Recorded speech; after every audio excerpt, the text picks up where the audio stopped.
नमस्कार दोस्तों, truth academy में आपका बहुत बहुत स्वागत है। आइए हम करंट अफेयर के क्वेश्चन को देखते हैं। पहला क्वेश्चन है, चलिए पहला प्रश्न है कि हाल ही में किसे एम.एस. स्वामीनाथन पुरस्कार 2024 से सम्मानित किया गया है। तो इसका जो राइट उत्तर हो जाएगा बी.आर. कंबोज को। किसको? बी.आर. कंबोज को। एम.एस. स्वामीनाथन पुरस्कार का गठन जो हुआ था वो 2004 में इसका गठन किया गया था और पहला पुरस्कार जो मिला था डॉक्टर नॉर्मन ई. बोरलॉग को यह प्रथम बार पुरस्कार दिया गया था। चलिए अगले देखिए, अगर आप घर बैठे तैयारी करना चाहते हैं तो आपको मैं एक बुक रिकमेंड करूंगा जो कि चक्षु प्रकाशन की है। इनका देखिए गाइड भी है और प्रैक्टिस सेट भी है। आप इनको लेकर अपनी तैयारी अच्छी तरीके से यानी कि मजबूत ढंग से कर सकते हैं।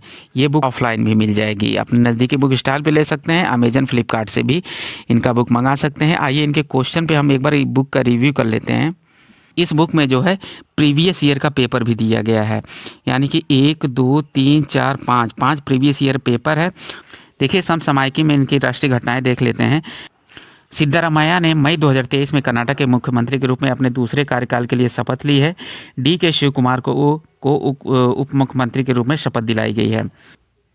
देखिए नई दिल्ली में जो भारत का नया संसद भवन बना है उसके बारे में इनके नोट्स हैं। वहाँ ऑनलाइनर क्वेश्चन भी इसमें दिया गया है। देखिए देश के पहली मोबाइल हनी प्रोसेसिंग वैन कहाँ?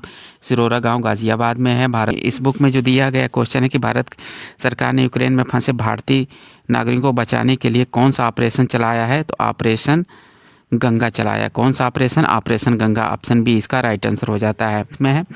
और इस बुक में आप करंट अफेयर का क्वेश्चन भी पाएंगे और प्रीवियस ईयर का पेपर भी पाएंगे। तो ये बुक आप लेकर अपनी तैयारी कर सकते हैं। प्रश्न की तरफ बढ़ते हैं। अगला प्रश्न है कि 16वें वित्त आयोग के अध्यक्ष किसे नियुक्त किया गया है? तो अरविंद पनगड़िया को 16वें वित्त आयोग का अध्यक्ष नियुक्त किया गया है। अगर इनकी बात करें तो यह 2015 से 2017 तक नीति आयोग के पहले उपाध्यक्ष भी रह चुके हैं। भारत सरकार ने पनगड़िया को पद्म भूषण से सम्मानित भी किया है।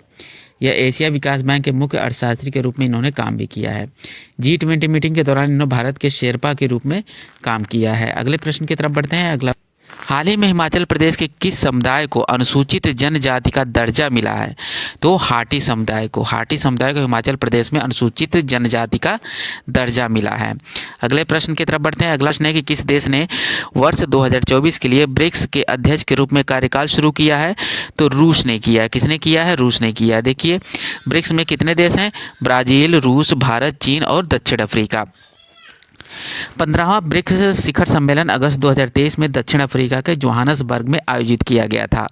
दक्षिण अफ्रीका के राष्ट्रपति सिरिल रामाफोसा ने इस सम्मेलन की अध्यक्षता की थी। इसको आप नोट कर लीजिएगा या स्क्रीनशॉट भी इसका ले सकते हैं। पहला ब्रिक्स शिखर सम्मेलन वर्ष 2009 में रूस के येकेतेरिनबर्ग में हुआ था। देखिए दक्षिण अफ्रीका को वर्ष 2010 में ब्रिक्स समूह में शामिल किया गया था, जिसके बाद समूह के नाम में यस जुड़ा और इसका संशोधित संक्षिप्त नाम ब्रिक्स हो गया। इसी से रिलेटेड अगला क्वेश्चन है। देखिए 11 जनवरी 2024 को किन देशों को ब्रिक्स में पूर्ण सदस्य के रूप में शामिल किया गया है? तो मिस्र हो गया, इथोपिया, ईरान, सऊदी अरब और संयुक्त अरब अमीरात को शामिल किया गया है। अब कितने देश हो गए हैं? तो 10 देश हो गए हैं। चलिए अगले प्रश्न की तरफ बढ़ते हैं। अगला प्रश्न है कि हाल ही में किसने power grid corporation of India के CMD के रूप में कार्यभार संभाला है? तो रविंद्र कुमार त्यागी जी ने संभाला है। रविंद्र कुमार त्यागी जो है श्रीकांत कांदी कुप्पा का स्थान लेंगे। इससे पहले जो थे रविंद्र कुमार त्यागी से पहले ये श्रीकांत कांदी कुप्पा थे।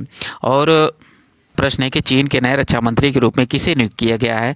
जनरल डोंग जून। जनरल डोंग जून जो हैं चीन के नए रक्षा मंत्री के रूप में नियुक्त हुए हैं। इससे पहले कौन थे? तो वे थे जनरल ली शांगफू थे। कि हाल ही में किस राज्य सरकार द्वारा के स्मार्ट ऐप लॉन्च किया गया है? तो केरल सरकार द्वारा हाल ही में के स्मार्ट ऐप लॉन्च किया गया है।